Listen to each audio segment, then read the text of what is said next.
else but a little fellow named Finian. Finian was different. He was smaller than the other leprechauns, his beard wasn't nearly as magnificent, and frankly, his shoemaking skills were a bit shoddy. But what Finian lacked in size, he made up for in heart. And he had a dream, a big one. He didn't want to just guard a pot of gold. He wanted to see what was beyond the rainbow. The elders scoffed. Beyond the rainbow? Finian, there's nothing there but human nonsense and endless sky. A leprechaun's place is with his gold. But Finian's curiosity was a fire that couldn't be put out. So, one misty morning, with a patched-up knapsack and a single shiny gold coin for luck, he set off.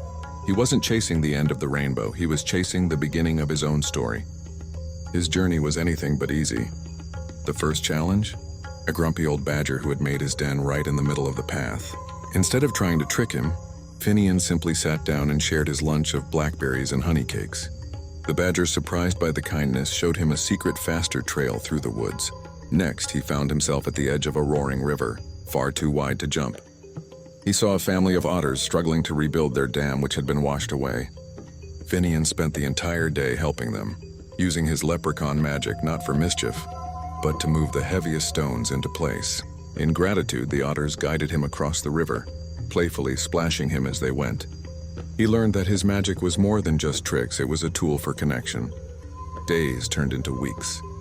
Finian climbed treacherous, windy cliffs and navigated through foggy, disorienting marshes. He was tired. His little green coat was tattered, and he'd long since spent his lucky coin on a warm meal for a lost lamb.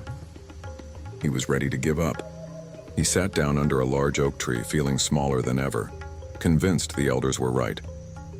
But then, as the sun began to set, it happened. A sudden sun shower broke through the clouds, and there it was, the most brilliant, vibrant rainbow he had ever seen. But this time it didn't feel far away. One end of it seemed to land just on the other side of the hill he was on. His heart hammered in his chest. This was it. He scrambled up the hill, his exhaustion forgotten. And when he reached the top, he saw it. At the end of the rainbow, nestled in a patch of glowing clover, there was no pot of gold. There was something far, far better. It was a viewpoint, a spot that overlooked the entire world, it seemed. He saw sprawling human towns with their twinkling lights, vast oceans sparkling under the moonlight, and mountains that touched the clouds. He saw the sheer breathtaking beauty and wonder of the world he'd only ever dreamed of. Finian finally understood. The real treasure wasn't a pot of gold you had to hide. The real treasure was the journey itself. The friends you make, the kindness you share, and the courage to see what lies beyond your own little corner of the world. And as he sat there, bathed in the fading colors of the rainbow, little Finian felt like the biggest, richest leprechaun in the entire world.